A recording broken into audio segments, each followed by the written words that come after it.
Oke teman-teman, balik lagi dengan saya Fikri Ridho. Seperti biasa saya akan mereaction soal sepak bola Indonesia dan juga tanggapan komentar dari netizen soal sepak bola tanah air. Dan seperti apa tanggapan mereka? So mari kita simak sama-sama. Let's go bro, jangan lupa subscribe. Let's go subscribe bro.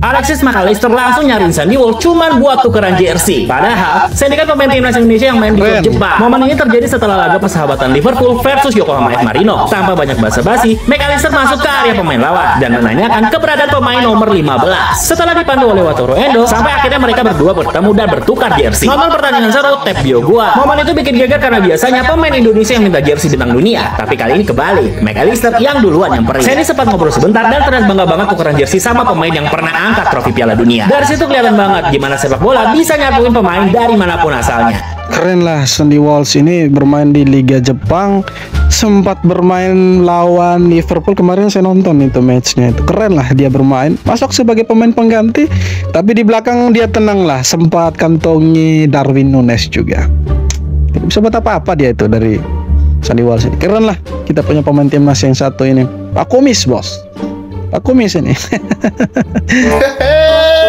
Ranking FIFA kalah dari timnas Indonesia. Ini respon pelatih Malaysia.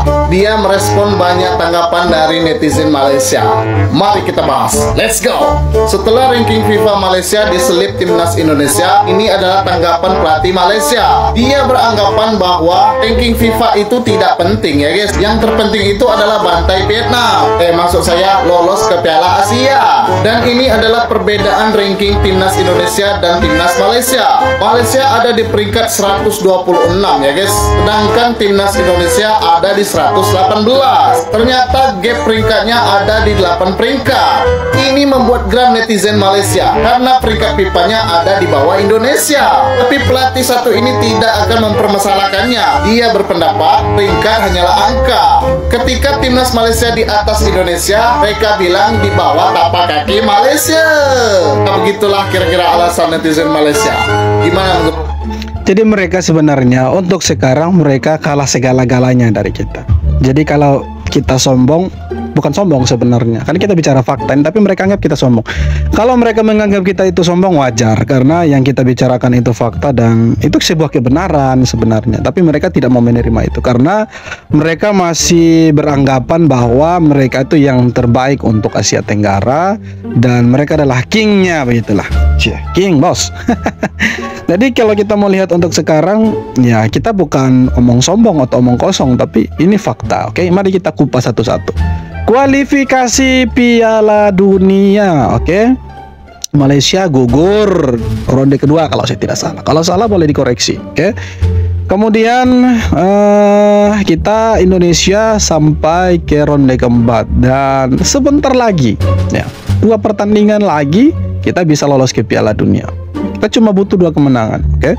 Nah itu yang pertama. Yang kedua, Piala Asia. Edisi sebelumnya kita sampai 16 besar, sedangkan tetangga kita timnas Malaysia itu hanya sampai babak penyisihan grup. Memang mereka ini penghuni babak penyisihan grup, tidak seniornya, tidak U23-nya ya. Itu hanya babak penyisihan grup, oke? Kemudian Indonesia sampai ke babak 16 besar waktu itu, oke? Timnas U17 Indonesia masuk ke Piala Dunia, oke? Ini bukan hanya kualifikasi, masuk Piala Dunianya 17. Malaysia tidak, ya kan? Yang keempat, peringkat FIFA Indonesia ada di 118, mereka ada di 125 kalau saya tidak salah. Jadi jaraknya itu cukup jauh. Kalau mereka bilang peringkat FIFA itu tidak penting, ya sebenarnya penting. Kalau tidak penting, kenapa harus ada peringkat-peringkat gitu kan? Penting sebenarnya karena mereka tidak ada di atasnya Indonesia, makanya mereka bilang seperti itu bahwa tidak penting gitu kan. Kemudian yang keempat, untuk Piala Asia tahun 2027 Indonesia sudah punya satu tempat di Piala Asia, sedangkan mereka harus mati-matian dulu lawan Vietnam, lawan Nepal, lawan Laos, ya kan, nanti sekitar bulan September lah mungkin itu kualifikasi Piala Asianya, dan harus jadi pemuncak klasemen. Kalau dia hanya jadi runner up, ya tidak akan lolos. Nah sekarang Vietnam itu mati-matian mau lolos, jadi nanti kan akan ada lagi 2 tahun depan. Nah, semoga mereka bisa lolos supaya Indonesia ada kawan. Nah itulah kenapa kita disebut King Indo, karena memang faktanya memang seperti itu, walaupun ya di Piala AFF kita kalah sih. Apalagi yang harus dibandingkan dengan mereka. U23-nya kita edisi sebelumnya kita sampai semifinal. Mereka pulang lebih awal. Babak penyisihan grup juga kalau saya tidak salah. Jadi mereka tuh mentok-mentoknya itu lolos kualifikasi ikut cuma jadi tim hore. Jadi kalau mereka bilang kita sombong, ya sebenarnya tidak juga. Kita kan bicara fakta, bicara kebenaran, tapi mereka tidak mau menerima itu karena mereka di dalam otaknya mereka masih berpikir bahwa mereka yang terbaik. Makanya mereka ketika kalah debat dengan kita, ya mereka sebut kita apa? Indodes, kacung, ya kan? Babu Belanda. Itu yang mereka bisa kasih ke kita, bisa menjawab pertanyaan kita. Ketika kalah debat, ya itu yang mereka sampaikan. Kan begitu sebenarnya. Jadi ya untuk timnas Malaysia berjuanglah mati-matian supaya setara dengan timnas Indonesia. Cile. Tenang, santai. Inilah yang membuat iklim sepak bola kita tidak sehat dari dulu. Selalu ada 2 kubu, selalu terpecah supporter timnas itu menjadi 2 kubu. Pendukung pelatih dengan pencaci maki pelatih. Dari pelatih lama, pelatih baru pun demikian.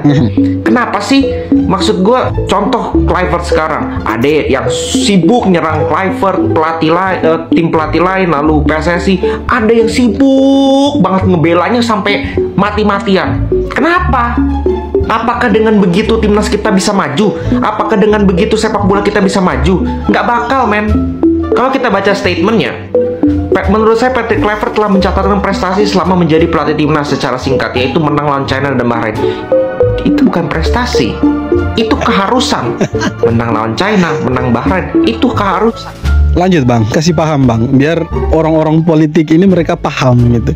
Mereka ini sebenarnya pintar bahas politik, tapi kenapa tiba-tiba bahas bola? Ada apa sebenarnya? Ada apa gitu? Kalau nggak kita nggak lolos, dan itu hal positif, betul hal positif, bukan pencapaian, beda. Kalau prestasi, lolos ke Piala Asia, lolos ke Piala Dunia nanti, itu baru prestasi. Misalkan juara apa kek, itu prestasi. Kalau menang 1 game 2 game, itu hal positif, tapi bukan prestasi. Jadi Patrick Kluivert dan tim kepelatihan harus membuktikan bahwa mereka bisa mendulang prestasi untuk timnas kita, baik jangka pendek maupun jangka menengah. Kontraknya kan 2 tahun ya. 2 tahun itu apa prestasi yang bisa dibuat oleh tim kepelatihan ini? Ya kita harus objektif. Jangan apa-apa tuh langsung dijustify 2 kubu, langsung ditarik 2 kubu. Kita beda pendapat dikit langsung di-cap kubu sebelah. Itu goblok sekali gitu. Apalagi kalau sampai media yang seperti itu. Media ini kan tahu mereka, atau orang lah, atau siapapun lah pengamat yang mereka tahu mereka tuh didengar, mereka tuh tahu ada audiens, ada fans dari mereka, tapi tidak memberikan pendapat yang objektif, malah menggiring opini. Itu sangat menyesatkan. Tapi mau bagaimana lagi, namanya di Indonesia banyak yang seperti itu. Nah inilah yang membuat atmosfer sepak bola kita sebenarnya menarik, keren. Saya anggap saja keren, karena ada orang-orang yang dulunya mereka itu berkecimpung di dunia politik, tiap harinya bahas politik, dan kemudian mereka ditempatkan di ya BUMN lah, salah satu BUMN atau salah 2 salah 3, dan tiba-tiba ada yang berbicara soal sepak bola. Sepertinya mereka ini paling mengerti sepak bola gitu.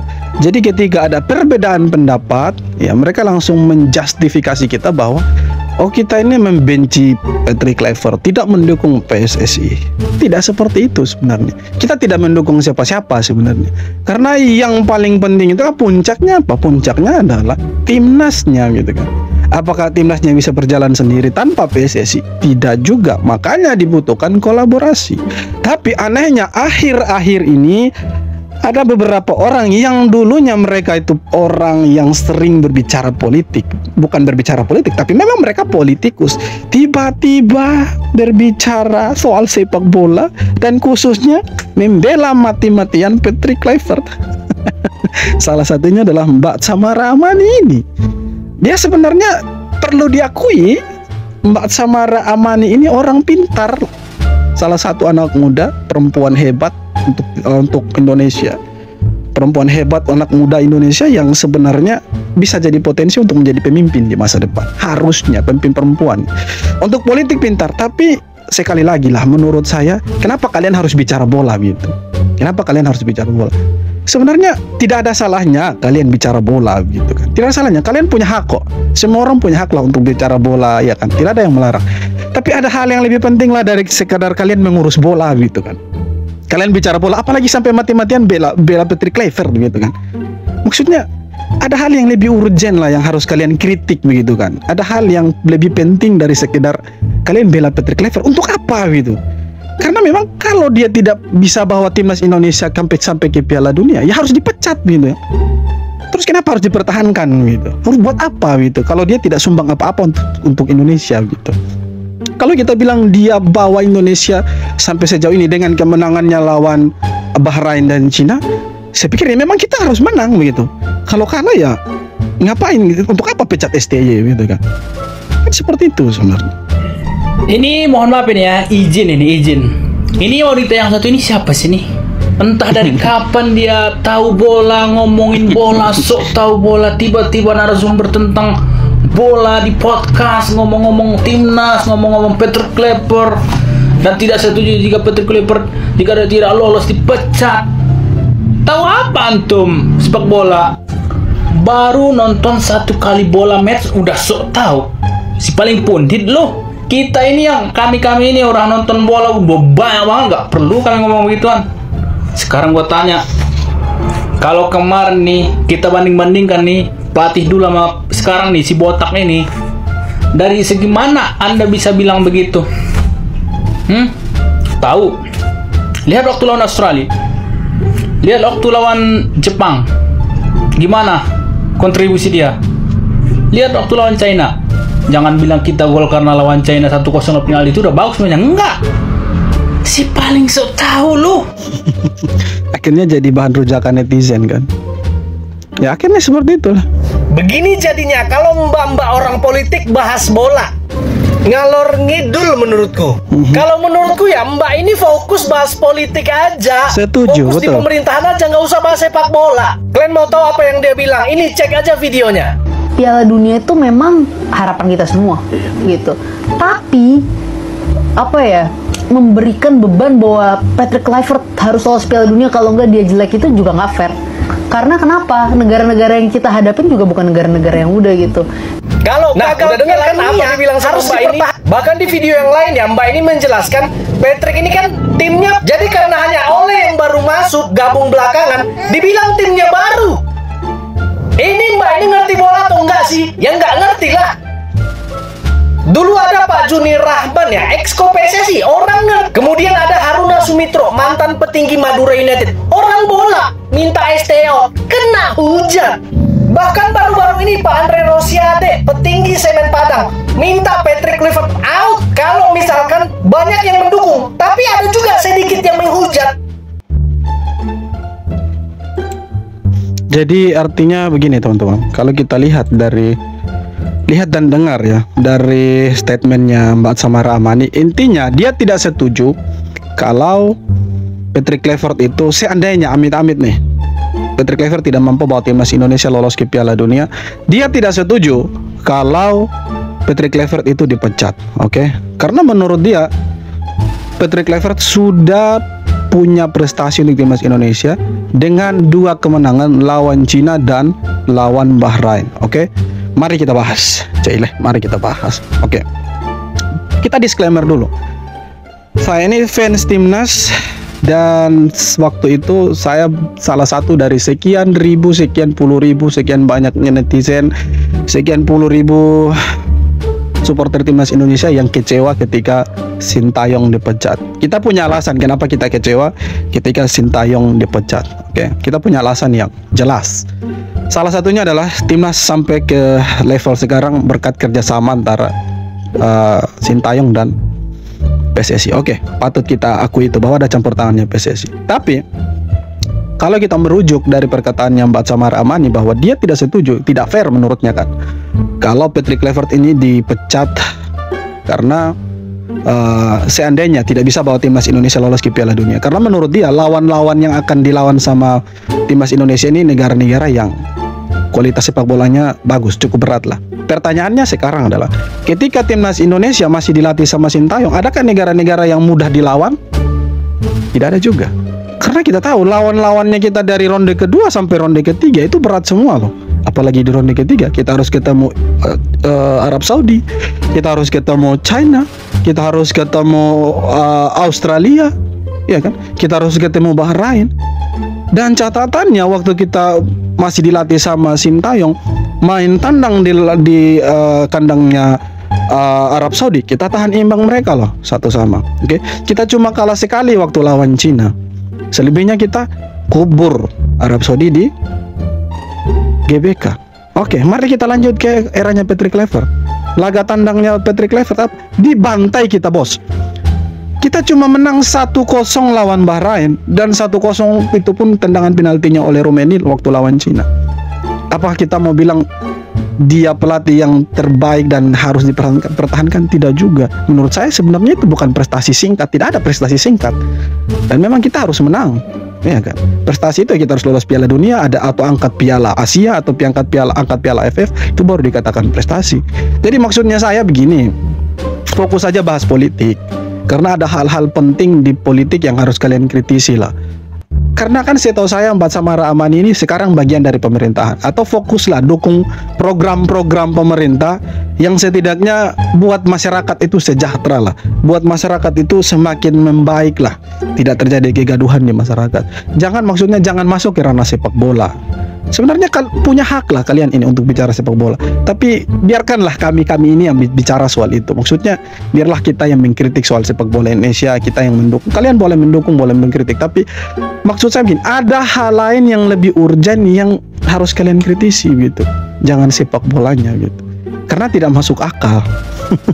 Kalau kalian bilang harus pertahankan Patrick Kluivert, dasarnya apa kita pertahankan dia kalau dia gagal bawa timnas Indonesia ke Piala Dunia? Karena perlu dicatat, kenapa Sintayong diganti? Karena alasannya tidak ada keharmonisan soal komunikasi, ya kan? Kita butuh pelatih dari Belanda yang secara budayanya itu sama, bahasanya itu sama, ya kan?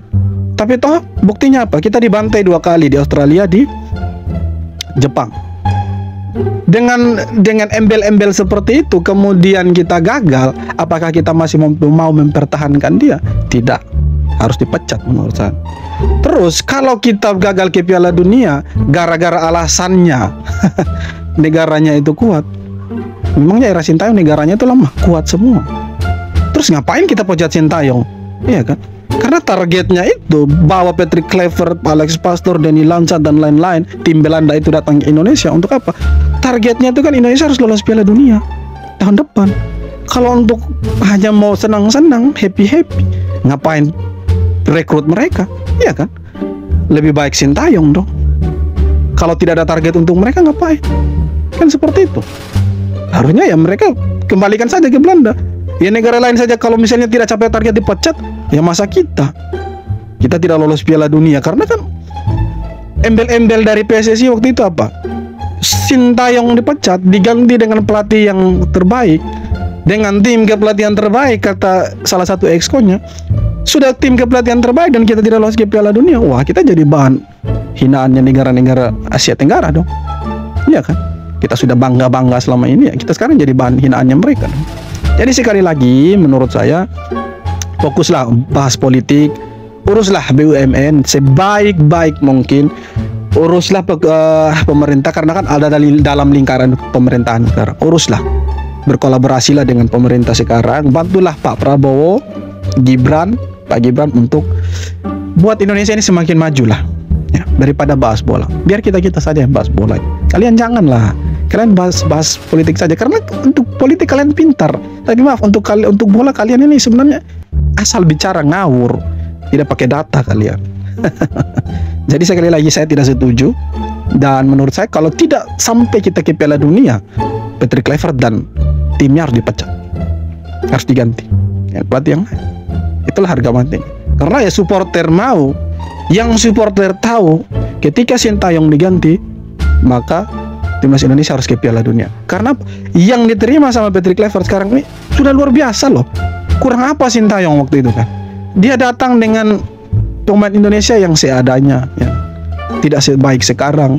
Toh kita sampai ke ronde ketiga, ya kan? Bukan sampai ronde ketiga saja, dia bawa Indonesia sampai ronde keempat kok. Iya kan?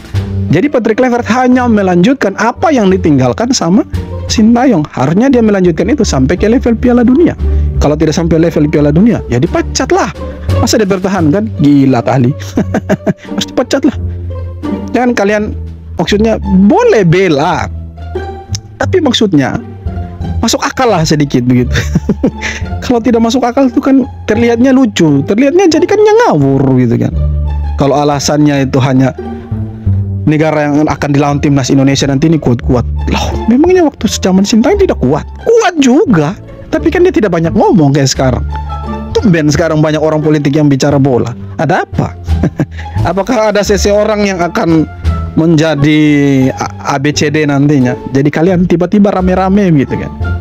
Ataukah jangan sampai sekarang PSSI timnas ini dijadikan bahan politik? Makanya rame orang politik yang bicara bola. Maaf saja kita bicara gitu. Jangan sampai seperti itu. Karena sekarang banyak sekali orang politik yang ya so-soan lah bicara bola kan. Sebenarnya tidak usah lah. Kalian tidak usah lah bicara bola maksudnya. Ngapain kalian bicara bola? Biarkan kita sajalah yang bicara bola. Tidak usah lagi kalian. Kalian urus saja BUMN, kalian urus saja pemerintahan. Yang sebenarnya sekarang juga lagi carut marut ini. Masih banyak yang harus diperbaiki. Kalau kalian dalam lingkaran pemerintahan, silakanlah urus pemerintahan. Tidak usahlah urus bola. Biar kita saja urus bola. Kalian jangan lagi lah. Apalagi kalian orang pintar. Pintarnya di politik lah. Kalian bahas bola kan ngawur.